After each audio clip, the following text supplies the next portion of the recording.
দুর্নীতি। যে কোনো মূল্যে আগামী বিএনপি সরকার দুর্নীতির টুটি চেপে ধরবে। এই দুটি হচ্ছে আমাদের কমিটমেন্ট এই দেশের মানুষের কাছে। কারণ বিএনপি সরকার অতীতেও প্রমাণ করেছে 96 সাল থেকে 2001 সাল পর্যন্ত যেই সরকার ছিল তারা দুর্নীতিতে দেশকে নিচের দিকে নিয়ে গেছিল। 2001 সালে যখন দেশনেত্রী খালেদা জিয়া আপনাদের রায়ে দেশের দায়িত্ব পান, তখন ধীরে ধীরে ধীরে দেশনেত্রী খালেদা জিয়া দুর্নীতির করাল গ্রাস থেকে দেশকে বের করে নিয়ে এসেছেন। কাজে প্রমাণ হয়েছে দেশের আইন শৃঙ্খলাই হোক, আইন সবার জন্য সমান।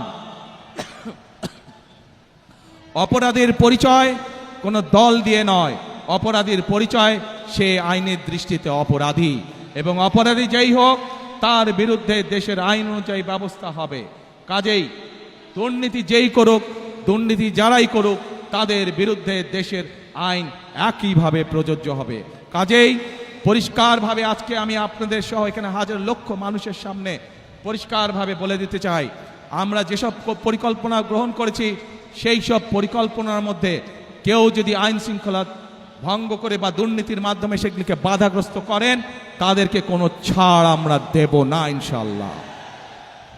প্রিয় ভাই বোনেরা, আজ সময় এসেছে পরিবর্তনের। এই পরিবর্তনকে যদি সত্যিকারভাবে মিনিংফুল পরিবর্তন করতে হয়, দেশের মানুষের ভাগ্যের পরিবর্তন করতে হয়, তাহলে আমাদের সকলকে আজ ঐক্যবদ্ধ থাকতে হবে। প্রিয় ভাই বোনেরা, আপনাদের সকলকে সতর্ক করে সজাগ দৃষ্টি রাখার জন্য, একটি বিষয় সজাগ দৃষ্টি রাখার জন্য আমি অনুরোধ করব। বিগত 15-16 বছর আপনারা এখানে বহু নতুন ভোটার আছে যারা জীবনে কোনোদিন ভোট দিতে পারেনি। পেরেছিলেন আপনারা? আপনাদেরকে ভোটের অধিকার থেকে বঞ্চিত করে রাখা হয়েছিল।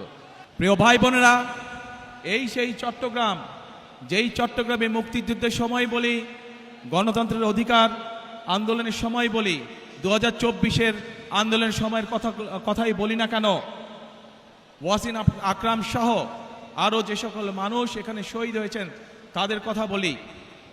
এই সেই চট্টগ্রাম, যেই চট্টগ্রামে সমতল এবং পাহাড়ের মানুষ একসাথে বসবাস করেন। আমরা চাই সমতল এবং পাহাড়ের মানুষ, আন্দোলনের সময় আমরা দেখিনি কে সমতলের মানুষ কে পাহাড়ের সময়।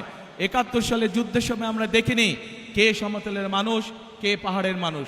আমরা চাই সকলকে নিয়ে আমাদের সেই প্রত্যাশিত বাংলাদেশকে গড়ে তোলার জন্য। সে পাহাড়ের মানুষ হোক, সে সমতলের মানুষ হোক, সে ইসলাম ধর্মের মানুষ হোক, সে অন্য কোনো ধর্মের মানুষ হোক, আমরা সকলকে নিয়ে আমাদের প্রত্যাশিত বাংলাদেশকে গড়ে তুলতে চাই।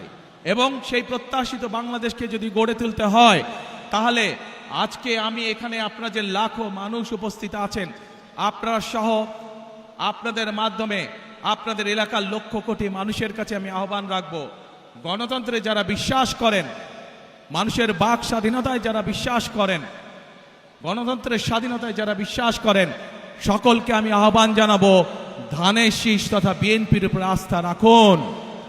ইনশাআল্লাহ ধানের শীষ এবং বিএনপি নির্বাচিত হলে আপনাদেরকে সাথে নিয়ে, এই দেশের খেটে খাওয়া মানুষকে সাথে নিয়ে বিএনপি তাদের প্রত্যাশিত বাংলাদেশ গড়ে তোলার কাজে হাত দেবে ইনশাআল্লাহ, অতীতের মতো।